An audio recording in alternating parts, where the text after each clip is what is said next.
Hey, Shalom, Shalom, Akim, of course, giving all praises to Yahweh, Bahashem, Yahweh Shai, Bahashem, Racha, Kodash. Double honors to the apostles, bishops, and elders of Great Millstone and Ruin T's well. Peace and Shalom to the Akim out there and the elect, which the elect consists of the men, women, and children selected to make it out of here from the coming nuclear destruction, all right? I'm the brother Zion Allah, the DC camp, coming at you with another video, and this is a message to the Cornelius brothers out there. What do I mean by that? Mainly to the Akim that are still in Esau's military, as well as those that are in the different police forces and stuff like that. But mainly, right now, mainly within Esau's military that believe, because Cornelius was a centurion of the Italian band. Okay, he was a centurion of the Italian band. Does not make him an Italian by nationality. Italy was in Rome. Okay, and band just means cohort, military band, army, okay, troops. That's all it was. You can have Israelites that are in those things, especially during that time. As a matter of fact, around the time of 70 AD, if I'm not mistaken, during a time of persecution for the Israelites, there was one named, if I'm not mistaken, Tiberius Alexander. He was an Israelite, but he happened to be of the Roman army that aided in the persecution of Jake around the time of 70 AD. I believe his name was Tiberius Alexander, showing you that you can have Israelites in, Esau's military. All right, but going back, again, to the Cornelius brethren, those who are in the military right now, those that are looking at videos, you believe, but in your current situation, you really can't, go out and prophesy, do anything, because you're in the military, well, you're just waiting for an avenue out. Well, this can definitely be it. This can definitely be it. All right. Defense Secretary Pete Hegseth, I believe today, at least I'm seeing it today. I saw it on Yahoo News and stuff like that. I think it came out today. He came out with his decree on no more fat troops and no more beardos, essentially no more beards.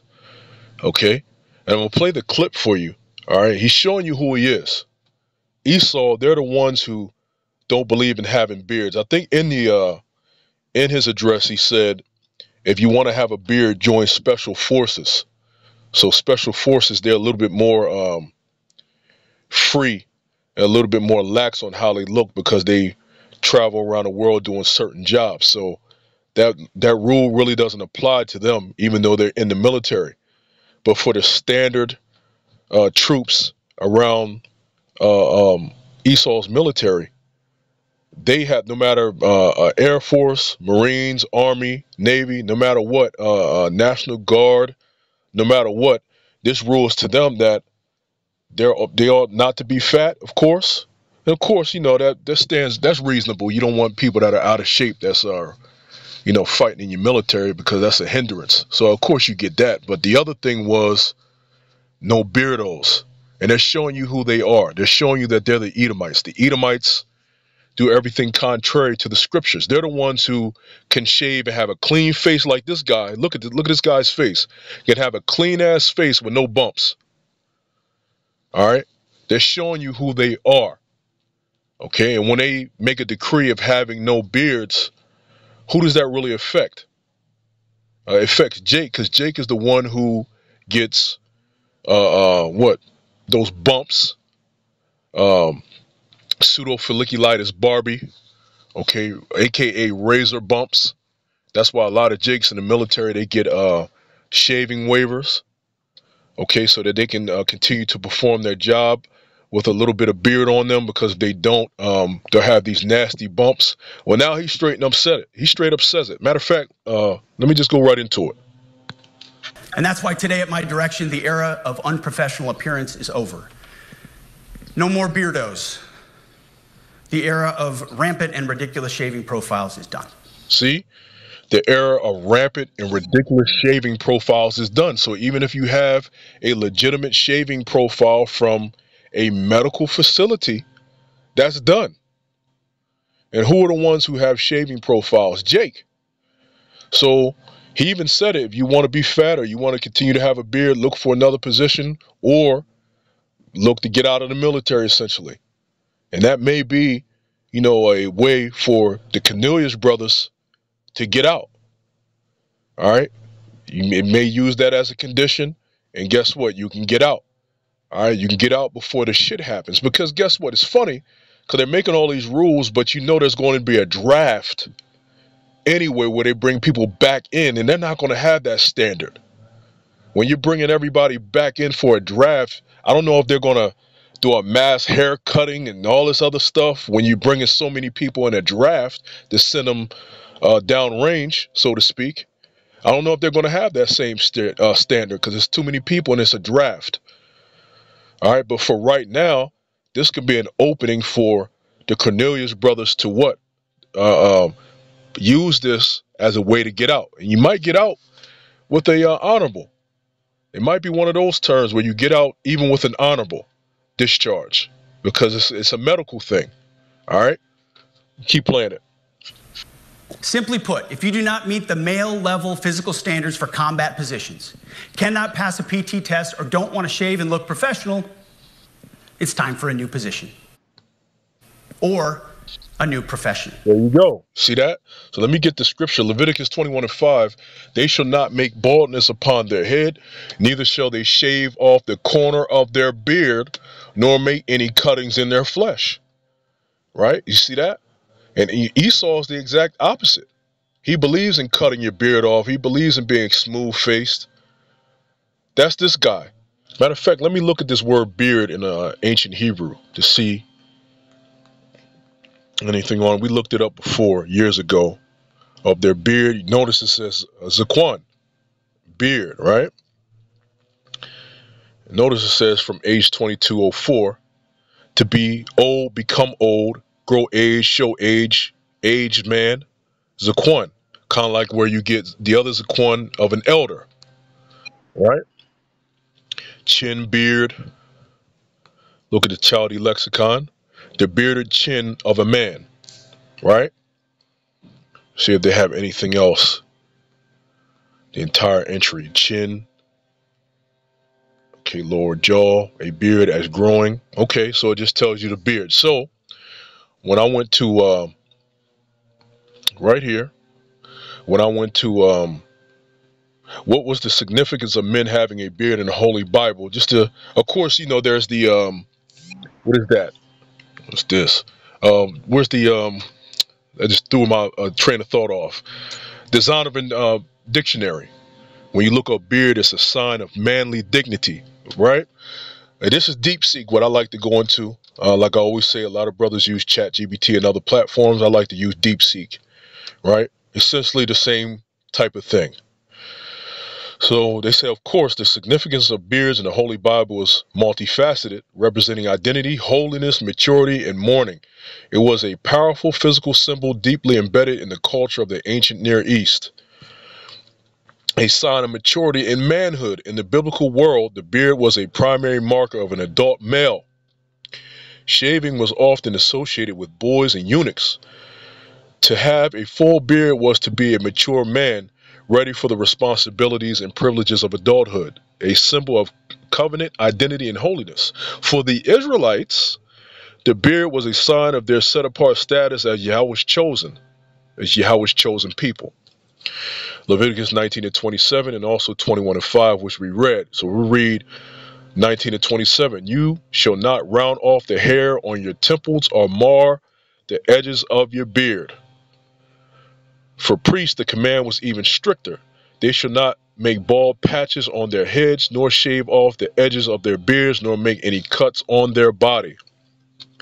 The specific prohibition against marring the edges is often interpreted as the rejection of pagan mourning practices as seen below, and a command to maintain a distinct natural appearance that reflected Yahweh's created order. Okay. A symbol of honor and dignity. The beard was a source of personal honor and dignity. All right. To touch or damage another man's beard without his permission was a grave insult, and to shave it off forcibly was a profound act of humiliation. And it gives you what happened with King David's men. And I'll read this. 2 Samuel 10:4-5, right? So Hanan took David's servants and shaved off half the beard of each and cut off their garments in the middle at their hips and sent them away. You could tell this is a different translation, but it's pretty much there. Following. It says, when it was told David, he sent to meet them, for the men were greatly ashamed. And the king said, remain at Jericho until your beards have grown, and then return, showing you the significance of the beard. This act was understood not just as an insult to the man or to the men. All right, so that's why our enemies knew to do that. They did that for it to be an insult to our men, the Israelite men. It says, but as an insult to King David and the nation of Israel. David's compassionate response, telling them to stay in Jericho until their beards regrew, shows how deeply shameful this public humiliation was. Okay? Yeah, talk about having a beard. To pull from your beard was a sign of mourning. Just getting that. Okay, so you get pretty much the gist. Right? Even Yahushua had a beard. When you go to, get from here, when you go to, let me get that, Isaiah 53, right? Isaiah 53 and verse 5, but he was wounded for our transgressions, he was bruised for our iniquities, the chastisement of our peace was upon him, and with his stripes we are healed. This is talking about Yahushua. All we like sheep have gone astray, we have turned everyone to his own way, and the Lord have laid on him the iniquity of us all. He was the scapegoat. Okay? He was oppressed and he was afflicted, yet he opened not his mouth. He is brought as a lamb to the slaughter, and as a sheep before his shearers is dumb, so he opened not his mouth. Okay? Let me see. It could be earlier on. All right, because I brought that out to show you it's talking about Yahushua.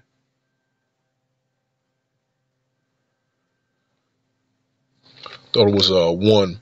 Bear with me. Suppressed.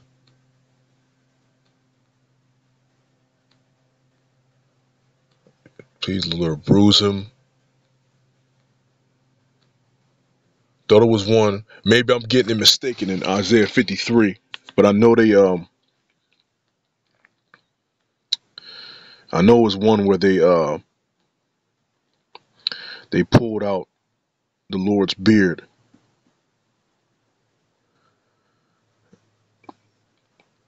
Wounded for our trespass. Bear with me. You know how you know something again. You know how you know something, but it's just not hitting you right there. But it's okay because we're in the age of technology. Okay, plucked out.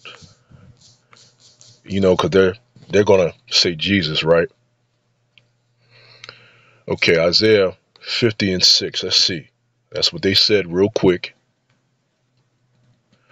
It says, Isaiah 50 and 5, the Lord power had opened mine ear, and I was not rebellious, neither turned away back. I gave my back to the smiters, and my cheeks to them that plucked off the hair. I hid not my face from shame and spitting. You see, this is also talking about Yahushua. It comes in the volume of the book. See that? So, in my cheeks to them that plucked off the hair. You see that? So, showing you that Yahushua even had a beard. That's crazy, man. Have a Caesar Borgia like that. It's crazy. Okay? So remember, the beard is a sign of maturity, manhood. It was something that the Israelites kept in our customs, right? So it's our thing as men. It separated the man from the boys, all that. It has all these different attachments to having a beard, right? Separated us from women, you see? A man's supposed to have a beard, man. It could be small, it could be long, but he's supposed to have a beard. Okay? And let's go back to this. Or a new profession. I sincerely appreciate the proactive efforts the secretaries have already taken in some of those areas, service secretaries. And these directives are intended to simply accelerate those efforts. On the topic of standards, allow me a few words to talk about toxic leaders. Upholding and demanding high standards is not toxic. Enforcing high standards, not toxic leadership. And it shows you who's running the world. All right. It shows you who's running the world. Esau's running the world right now. He keeps talking about these standards and high standards. Who made them standards? Who made the standards for the military where men had to shave off their beards?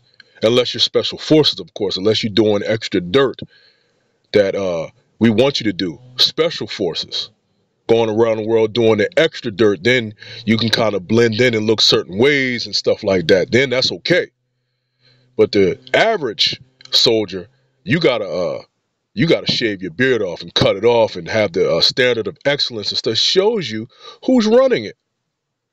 No matter who's in office, when Obama was in, guess what? They still had to shave their beards. They had waivers, of course, but guess what? The standard still remained of people having to shave their beards. They had to go through hoops to get waivers, by the way. You have to prove that you have folliculitis barbae.